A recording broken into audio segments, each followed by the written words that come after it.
अभी संदीप जी ने एक स्टेटमेंट यहाँ पर दी है कि अभी थोड़ी देर पहले कि हमने सुना भी था डिस्कशन में कि कांग्रेस बीजेपी जो है कहीं ना कहीं थोड़ी कमजोर होती हुई दिखाई दे रही है, लेकिन जिस तरीके से कांग्रेस के बड़े बड़े चेहरे यहाँ पर बीजेपी में शामिल होते हुए दिखाई दे रहे हैं, एक संगठन तो कहीं ना कहीं मजबूत हो रहा है ना इस समय सर। नहीं, किसका? बीजेपी का संगठन मजबूत नहीं होता, क्योंकि बीजेपी की मजबूती इसमें थी पार्टी विद डिफरेंस और अनुशासन। जब से अशोक तंवर जी गए हैं, जब से रणजीत सिंह जी गए, जब से कुलदीप, देखो कभी आपने सुना था क्या बीजेपी का कोई नेता नाराज होके बैठ जाए? इस बार क्या हो रहा है, किसी मुख्यमंत्री किसी को मनाने जा रहे हैं। और जब पार्लियामेंट चुनाव था तो कुलदीप बिश्नोई के घर पे मुख्यमंत्री पहुंचे थे। जब चुनाव खत्म हुआ तो मोहनलाल ब्रोली जो प्रदेश अध्यक्ष बनाए गए, उन्होंने कहा भीतरघात हुआ है। और वहां की एक विधायक जो थी, महिला विधायक, उसके पति ने खुलेआम कहा था कि मेरी हुड्डा साहब से बात हो गई है और हम इसको हराएंगे। इसके बाद जो बात आप उचाना पे जो बात कर रहे थे, उचाना में एक ऐसी सीट है जहां सबसे कम भीतरघात होगा कांग्रेस में, क्योंकि चौधरी बरजिंदर सिंह की सभी सपोर्ट करेंगे, कुमारी शैलजा भी सपोर्ट करेगी, सुरजेवाला भी करेंगे और भूपिंदर सिंह हुड्डा भी करेंगे।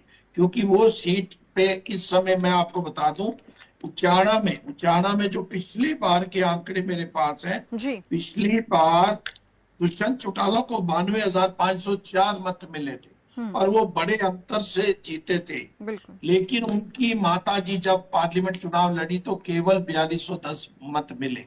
इतनी बुरी हालत तो दुष्यंत की नहीं होगी, लेकिन जो देश वाली जाट है, एक हमारा इलाका ऐसा है, जैसे मैं जिस इलाके में बैठा हूँ वो बागड़ का इलाका कहलाते हैं, वह बागड़ी जाट है। जो देश वाली जाट है वो रड़क निकालने में सबसे अहम रखता है। उनको सबसे बुरा दुष्यंत चौटाला का कृत्य ये लगा कि वो जमुना पार भारतीय जनता पार्टी को पहुंचाते भारतीय जनता पार्टी के साथ मिल गए, चाहे उस समय हंग असम्बली थी। लेकिन वहां का लोग जो है उनसे बड़े सख्त नाराज है। किसान आंदोलन रहा हो, पहलवान की रहा हो, तो मतलब सर नाराजगी का असर यहाँ पर देखा जा सकता है। दुष्यंत चौटाला को इस चीज को फेस करना पड़ेगा, निश्चित रूप से फेस करना पड़ेगा। और वहां पे बरजिंदर सिंह के लिए बहुत जो है मुश्किल नहीं होने वाली।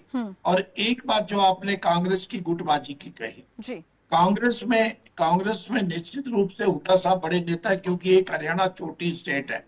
जो इस राज्य का मुख्यमंत्री बन जाता है वो ऑटोमेटिक बड़ा नेता बन जाता है। मनोहर लाल जी जन नेता नहीं बने, लेकिन भाजपा के सबसे बड़े नेता वही है। इस समय जो एससी समुदाय कांग्रेस से चिटक गया था, वो एससी समुदाय कुमारी शैलजा के साथ लामबंद है और कांग्रेस को इसका लाभ भी होने वाला है। जाट पहले उनके साथ लामबंद था, जट सिख पहले था और मुस्लिम, और उसके बाद एससी समुदाय 21% वोट है, जाटों के 22% वोट है। जहां हुड्डा साहब जाटों के बड़े नेता है, अब शैलजा जैसे ही एससी समुदाय को ये लगता है भी शैलजा कल की मुख्यमंत्री बन सकती हैं। अब उन्होंने जब जन संदेश यात्रा निकाली थी 0 डिग्री टेम्परेचर पर, रात को 11 बजे 2-2 हजार लोग गांव में और बड़ी संख्या में महिलाएं उनके स्वागत में थी। जो दीपक पावरिया जिन्होंने लेटर लिख दिया था बाकायदा जन संदेश यात्रा में भाग कांग्रेसी ना ले, उन्हें भी वो चिट्ठी वापस लेनी पड़ी जब उनकी जन संदेश यात्रा को इतना समर्थन मिला।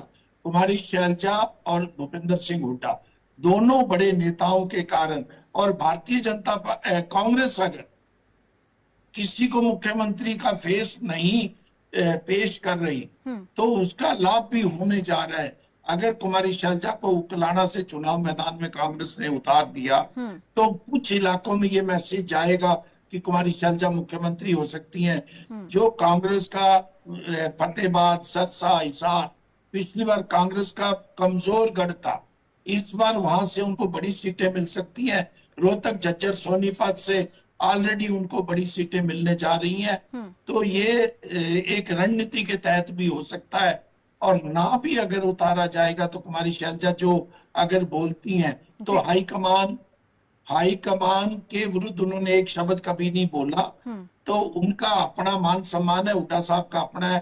कांग्रेस दोनों स्थिति में दोनों को नेता बनाकर लाभ की स्थिति में जाने वाली। ठीक है, तो संदीप जी मैं आपके पास